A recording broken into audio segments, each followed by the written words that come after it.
सैयदुल आलमीन सल्लल्लाहु अलैहि वसल्लम ने इरशाद फरमाया कि नेकी के किसी भी काम को हकीर मत समझना, यहाँ तक कि वलो अन तलका अखी का बेवजह तलीकिन, यानी आप अपने किसी भाई को मुस्कुराते हुए मिलते हैं तो ये भी नेकी है। तो अगर आप कम अज कम, यानी हम ये सब ये कर सकते हैं कि मुस्कुराहट बखेरना, मुस्कुराते हुए चेहरे के साथ मिलना, खिलते हुए चेहरे के साथ मिलना, तो ये भी कोई हकीर काम नहीं है, ये भी बड़ा काम है। और ये रिवायत मुस्लिम में है, तो बुज़र ग़िफ़ारी रज़ी अल्लाह तआला अन्हु उसके रावी हैं। तो मुझे लगता है कि हमारे माहौल में जो एक मुस्कुराहट की कमी है उसको पूरा करना भी बड़ा ज़रूरी है।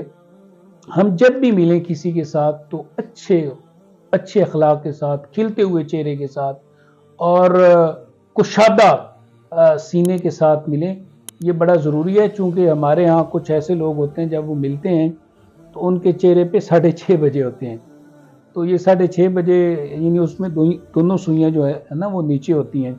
तो ऐसे किसी चेहरे के साथ नहीं मिलना चाहिए, बल्कि खिलते हुए चेहरे के साथ मिलना चाहिए।